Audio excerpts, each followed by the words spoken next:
Ladies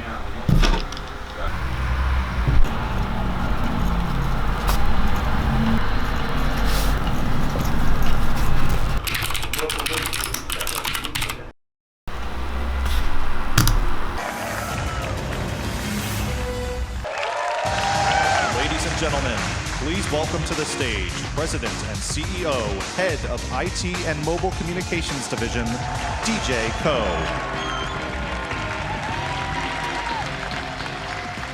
Hello everyone. Et bonjour à tous, c'est Romain pour Phone Android et aujourd'hui je vais vous parler du Galaxy Note 9.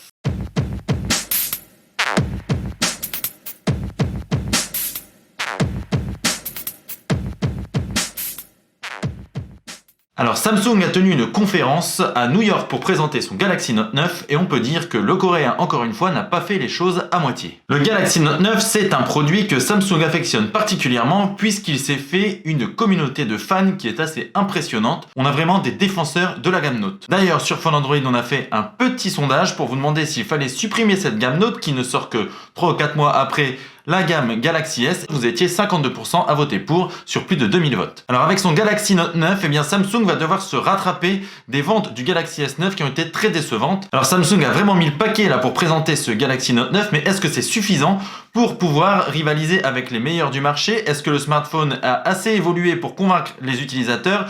Eh bien finalement, pas tant que ça, même si le Galaxy Note 9 est un super smartphone. Si on doit résumer la conférence de Samsung, eh bien on va dire que le Galaxy Note 9 c'est un super smartphone, c'est sans doute le meilleur smartphone du marché à l'heure actuelle, mais on a quand même un gros problème avec ce téléphone, c'est qu'il s'intègre à une stratégie qui est pour le moment peu payante pour Samsung, à l'image des ventes décevantes du Galaxy S9. On fait un petit point rapide sur ce Galaxy Note 9. Pourquoi le Galaxy Note 9 est génial? Eh bien d'abord parce que son design il est magnifique, il ressemble énormément au Galaxy Note 8, il est un tout petit peu plus allongé. Il a quelques petites modifications ici et là, comme la disposition du double capteur photo et du lecteur d'empreintes qui change un petit peu. Là, on retrouve le lecteur d'empreintes sous le double capteur photo. Et dans l'ensemble, si on met un Galaxy Note 8 à côté d'un Galaxy Note 9, on ne voit pratiquement pas la différence. On retrouve donc le design tout en vert avec la norme IP68 et puis tout ce qui fait que le Galaxy Note 8 plaît. Il y a le petit slot pour mettre le stylet, il y a un port jack qui est toujours présent et ça, c'est une excellente nouvelle. Nous, on adore le port jack. Et puis, eh bien, le Galaxy Note 9, il va gagner en volume parce que il intègre une batterie qui est plus grosse. Il y a maintenant une batterie de 4000 mAh avec un système de refroidissement qui va permettre d'éviter les problèmes de surchauffe. Hashtag Galaxy Note 7. Et cette batterie, justement, elle va permettre de tenir jusqu'à 2 jours. C'est en tout cas la promesse qui est faite par Samsung et c'est une belle évolution. La gamme Note, c'est un produit au départ qui est fait pour les professionnels. Et donc, les professionnels, ils ont besoin de beaucoup d'énergie puisqu'ils vont utiliser leur smartphone très longtemps dans la journée. Avec 2 jours donc pour un usage intensif, eh bien, c'est plutôt prometteur, c'est une bonne chose et on attend de voir ça dans un test plus complet. Évidemment, pour le moment, on ne peut pas vraiment se prononcer, on va juste transmettre ce que nous dit Samsung, c'est-à-dire 2 jours d'autonomie. L'autre grosse nouveauté de ce Galaxy Note 9, c'est son stylet. Samsung a revu et corrigé son stylet, et le stylet, c'est vraiment une religion chez les utilisateurs de Galaxy Note, en tout cas chez les fans de la gamme. On ne sait pas vraiment si finalement les gens qui achètent des Galaxy Note utilisent beaucoup les stylets, on va supposer que oui. En tout cas, le stylet du Note 9, il est revu, il est évolué, il a des fonctionnalités qui n'existaient pas dans l'ancien modèle. Il y a 7 nouvelles fonctionnalités en tout, et si vous voulez en savoir plus, je vous invite à consulter les articles que je vais mettre en lien dans la description juste ici. Ce sont les liens de tous les articles qu'on a écrits sur Phone Android, sur ce Galaxy Note 9. Sur ce Galaxy Note 9.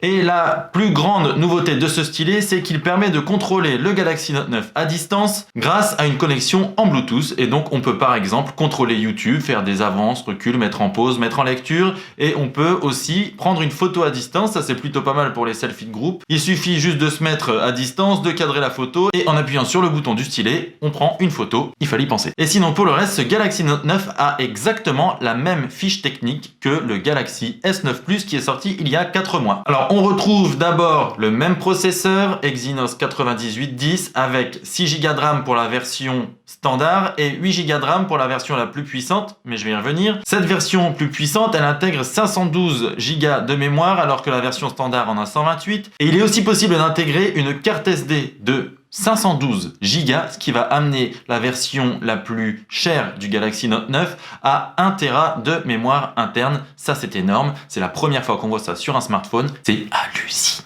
Sinon, on a également le même écran que sur le Galaxy S9 Plus. Donc, on a un écran juste plus grand de 6,4 pouces contre 6,2 pour le Galaxy S9 Plus. Mais la technologie est exactement la même. Donc, le rendu des images est identique. On a l'un des meilleurs écrans du marché. Je dirais même le meilleur écran du marché puisque Samsung n'a toujours pas été dépassé sur ce terrain. Et enfin, côté photo, on a là encore le même double capteur photo de 12 mégapixels qu'on avait sur le Galaxy S9 Plus avec un objectif à ouverture variable. C'était l'un des gros points forts du S9 Plus. On le retrouve sur le Note 9. Samsung dit avoir travaillé sur la partie logicielle pour optimiser la qualité des photos.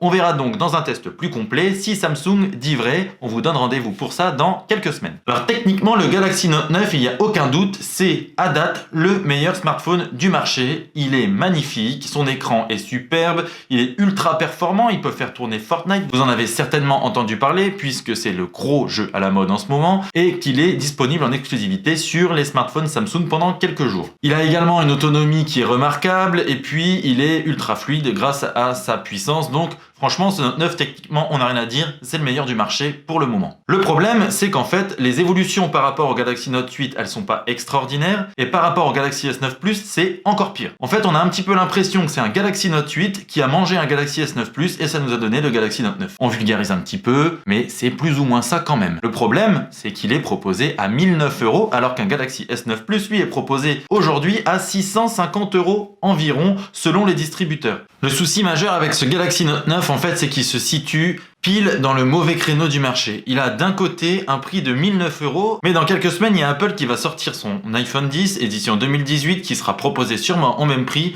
Et on a beau dire ce qu'on veut, quand un consommateur lambda, il a 1000 € à sortir de sa poche, eh bien, il va plutôt prendre un iPhone, tout simplement parce que l'iPhone, c'est un signe extérieur de réussite, c'est un petit peu comme la bagnole aux États-Unis. L'iPhone, quand on le sort au resto ou dehors ou devant les potes, eh ben, si on a le dernier modèle, on a la classe, on fait partie de l'élite, on fait partie d'une certaine communauté et du coup, eh bien, ça encourage à plutôt acheter un iPhone qu'un Galaxy Note. Et puis pour ceux qui cherchent des perfs, eh bien, du coup, il y a les fanats du stylet qui vont trouver un Galaxy Note 8 qui est presque aussi bon que le Galaxy Note 9 finalement, qui a un stylet. Du coup, c'est peut-être intéressant de prendre le Note 8 un an après sa sortie pour l'avoir aux alentours de 700 €. Actuellement, il doit être vers les 700 € au lieu de 1000 €. Et la différence au quotidien, eh bien, elle est pas énorme, hein. Il y a vraiment que les gros power users qui vont vraiment vouloir se jeter vers le Note 9. Et puis pour ceux qui ne sont pas fans du stylet, ceux qui vont l'utiliser finalement pendant 2 semaines pour rigoler un petit peu, pour dessiner quelques trucs, et puis utiliser la commande à distance,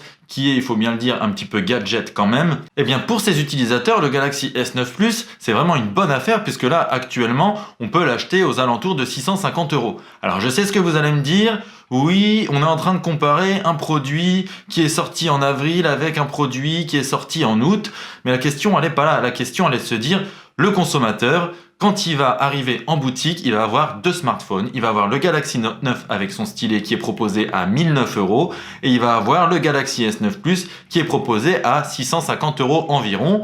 Les deux ont exactement les mêmes fiches techniques. Franchement, techniquement, c'est exactement les mêmes. Juste, il y en a un qui a un stylet. Donc, si on n'est pas spécialement fan du stylet, il n'y a pas photo, hein. Il y a 400 € de différence pratiquement entre les deux. On se jette forcément sur le Galaxy S9 Plus, comme on aurait pu se jeter sur le Galaxy S8 Plus quand le S9 Plus est sorti ou quand le Note 8 est sorti. On aurait pu dire ça tous les ans. Finalement, en fait, ce Galaxy Note 9, il a un petit peu le syndrome de tous les hauts de gamme des grands constructeurs qui sont proposés aux alentours des 1000 € parce qu'ils sont confrontés directement à l'iPhone, parce qu'ils ont leur produit précédent qui vient cannibaliser la nouveauté, et puis aussi parce qu'ils sont poussés par les constructeurs chinois qui, eux, proposent des smartphones qui n'ont pas toutes les qualités de ces modèles haut de gamme, mais qui ont les qualités nécessaires et qui sont largement au moins aussi bien sur plein de critères, mais des critères qui sont importants pour les utilisateurs. Donc en fait, eh bien, ce Galaxy Note 9, il se retrouve un petit peu piégé entre les constructeurs chinois qui poussent avec des bons rapports qualité-prix et l'iPhone qui est proposé au même prix et qui a une aura que le Note 9 n'a pas.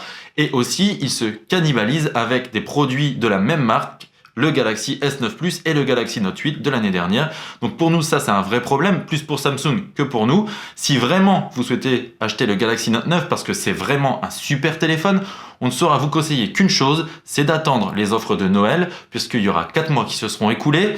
Donc le prix du smartphone aura baissé et Samsung, on le sait, en période de Noël, fait de nombreuses promotions très intéressantes. Évidemment, on vous en dira plus après avoir testé ce Galaxy Note 9. Pour l'instant, c'était une petite analyse juste après la conférence, une analyse comme ça à chaud, et on vous fera quelque chose de plus construit quand on aura le Galaxy Note 9 en test, avec bien sûr une vidéo plus longue et plus précise. Merci à tous d'avoir regardé cette vidéo, merci d'être abonné à la chaîne YouTube de FunAndroid. Si ce n'est pas déjà fait, je vous invite à le faire, à lâcher un petit pouce bleu si cette vidéo vous a plu. Je vous invite également à nous suivre sur les réseaux sociaux, je mets tous les liens dans la description. Je vous invite à lire aussi si vous le souhaitez pour avoir plus d'informations sur ce Galaxy Note 9. Je mets tous les liens de tous les contenus qu'on a créés juste là. Et évidemment, je vous dis à bientôt pour de nouvelles vidéos sur FunAndroid. Ciao ciao!